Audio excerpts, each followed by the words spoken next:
Hello and welcome to Taribio Speaks, the live series podcast. For the past couple of weeks, we have been having different guests and discussions, from heartfelt stories to different conversations bordering on society and preservation of our way of life and culture. And today, I have a distinguished personality. He fashioned himself as a relationship coach and expert. How did he get to that? I don't know. But ladies and gentlemen, join me in welcoming Stephen Go. Go ahead. You're welcome. Thank you. All right. Well, how did you add the ahead? Because I know it's go. Yeah. I was actually asking God to give me a name. Okay. For my, like a signature. All right. And I had it since I was in secondary school. Like I've been a good writer and a poet. And I want this at the end, a name for myself.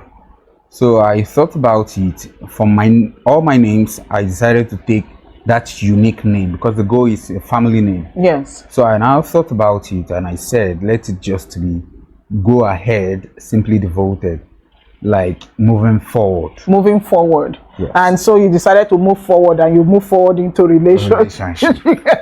All right. So I know that professionally your job involves children, taking care of children. Yes. So how do you marry moving from taking care of children professionally? You work in the ministry. Yes. And women affairs and children. Child department. Yes. to be precise. Yes. So how did you move from working in the child's department, looking after children, their welfare, to becoming a relationship expert? What actually led me into this phase was because of I really needed a change in personally my relationship life, my love life. And I feel while going for search of this change, people can learn also. Yeah. In terms of our love or relationship life, we tend to learn, relearn, and unlearn. Yeah. And when we do this, it gives us a more open mind in order to understand truly what love and a good or healthy relationship entails. You know, love itself is not something we are being taught. We go into it, learn the lessons, and the experiences becomes our comfort zone. And this comfort zone is either we are in the comfort zone or we are in the war zone. So when we go into it, our experiences becomes our lessons. Yeah. So before we go into such, we tend to, I would sit back and I'll have to unlearn, relearn, and learn. Okay. So how has it been so far? And so far is about a couple of years now.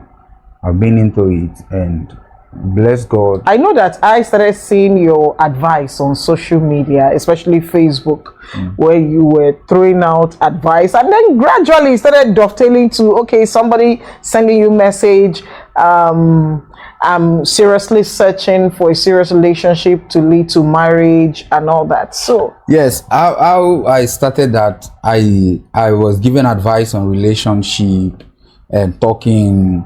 I was just focused on relationship. So I had to do an anonymous kind of, where you send me a message on NGL, I wouldn't see you, I only see the message. And okay. That's how it is. And I do that every Sunday, where people tell me, for example, tell me what you think about love or what you think about me. Some people tell me love is this, I want this and this. Some people that cannot walk up to me and tell me what they like will tell me that I like you, I want to date you, and the rest of them.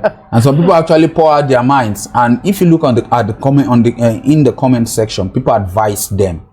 Some send me direct message. I say, okay, I'll put it up there, take advices from people and learn from there. So what are some of the cases you have coming? You have witnessed, at least some of the messages you have received from people who are having issues with relationship. Can you give me example of some of them? I'll just give you a tip of the iceberg, both married and unmarried. And I have had cases of married women coming to me with also married men, but married women with the threat that they want to leave their marriage and what they have been going through. But as a single guy that is just doing his thing, I do advise them to stay put, and I refer them to pastors that will advise them. Okay, so you handle a part of the counseling, then you invite their pastors in to take from there. So if the person is not married, how do you usually typically start your counseling? For an unmarried person? Yes. For an unmarried person, like for example, someone coming to tell me that he or she is going through a bitter side with their guy or the girl, I tell them to take a break. I tell them to, some will come and say, he beats me, but I still love him. Oh wow. He beats me, but I still love him. Some ladies come to tell me that, and I have learned so far on how to be soft in my response to them. I don't just tell them, you will leave now. No, I have to tell them the reason why they need to go out from the relationship with their life intact. So, and I will make them see reasons with that. You mentioned something off camera before we came on the podcast about prayers. How does that come in? Prayers, yes. I do pray with most of them. Most of them that come to meet me physically, especially the married women. I do pray with them, and I tell them that you're already in. You just need to find solution to this problem. And that's where you go with them to their pastor. The pastors, I'll have to tell them can they trust me to talk with the pastors and the rest of them. I tell the pastor from the angle I'm coming and where I want him to come in. Okay. So when he's done with her, she comes back. I encourage her. Some of them I give them books to read. Okay. On anger management, and also I give them book to read on how to manage their home rightly. Okay. And pray with them. That's just all. So where do you see this going? I have the dream I have is actually I want to see people happy in terms of their relationship and their love life. From the aspect sex became cheap, true love became scarce. Okay. So in this aspect we learn, unlearn and relearn. And I want to see people making it right. We don't learn how to shoot a gun in the battlefield. We learn how to shoot a gun before the battle begins. Yes. And before the battle begins, at that pace is the love aspect where people put their minds together in order to go into this forever journey. Okay. In the course of your counseling, have you come in contact with people who are contemplating whether to continue their relationship or not because of rhesus factor, or not just rhesus factor, let's say genotype?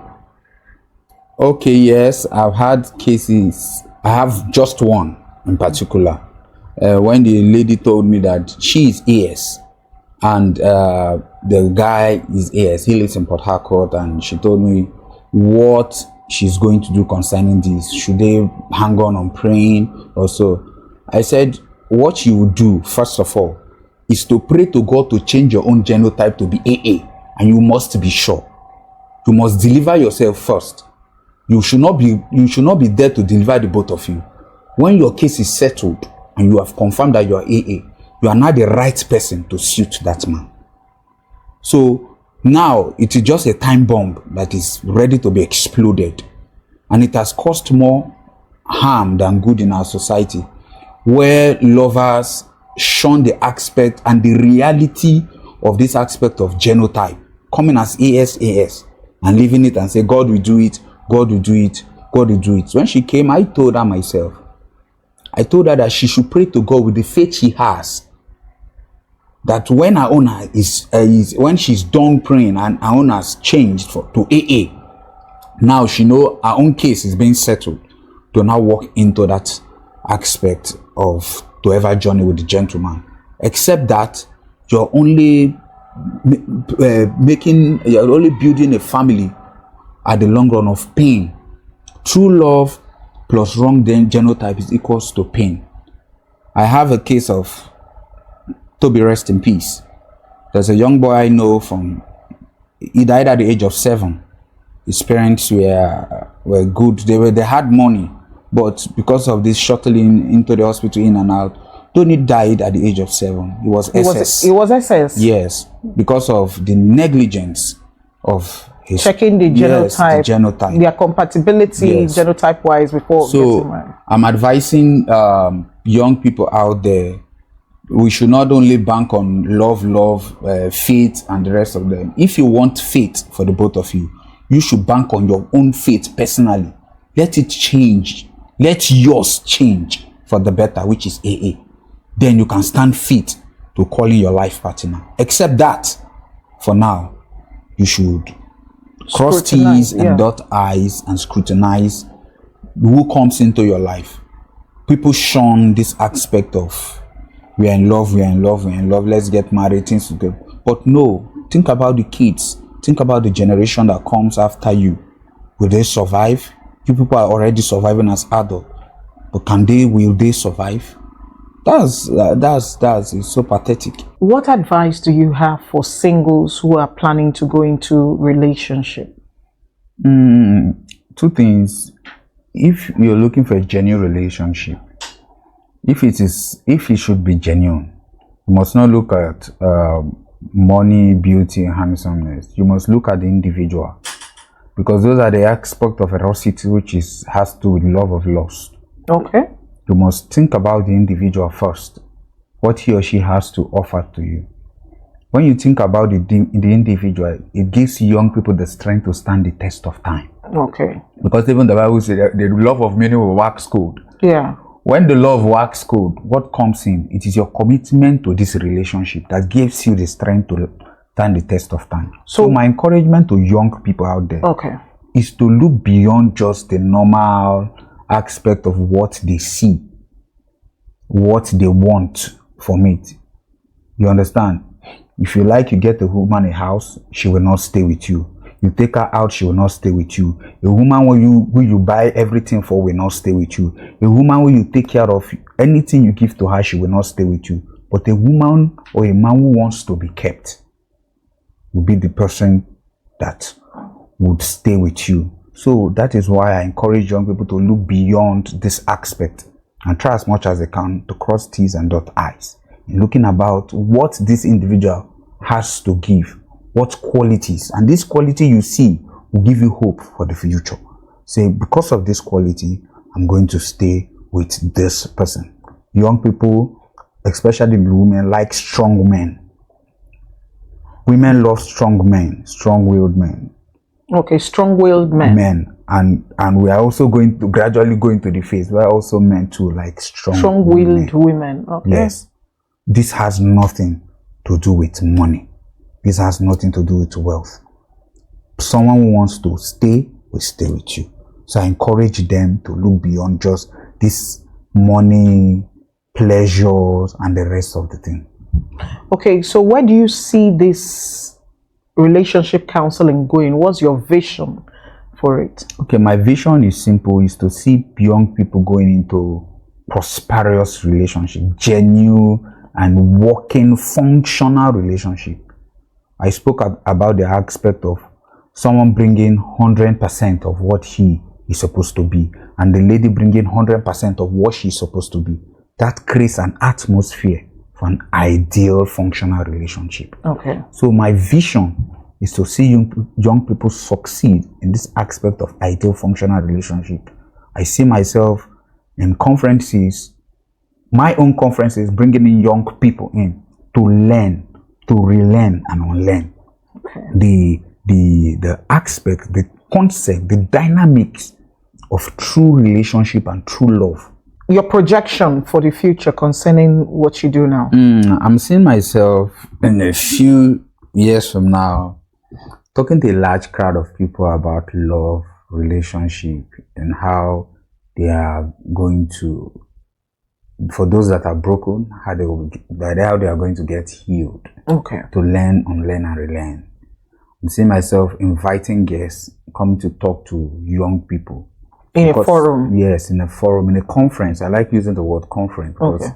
I'm seeing larger, big crowd.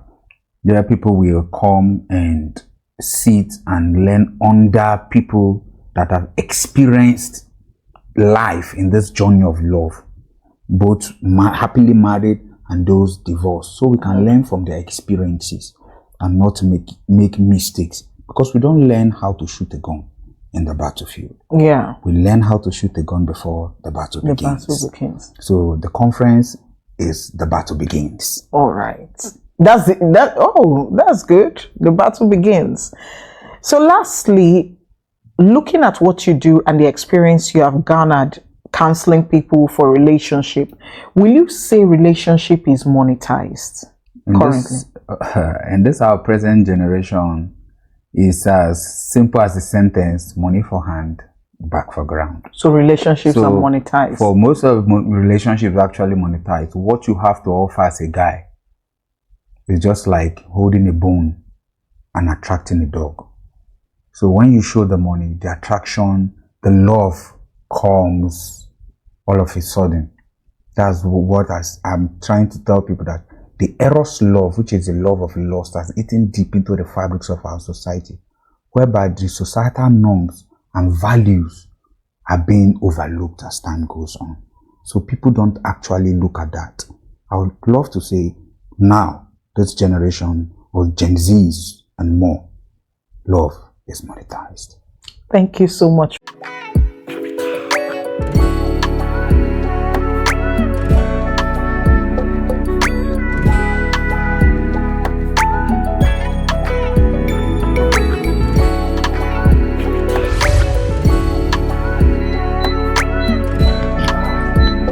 Should I talk my own? Okay. I never talk mine. I can say it now.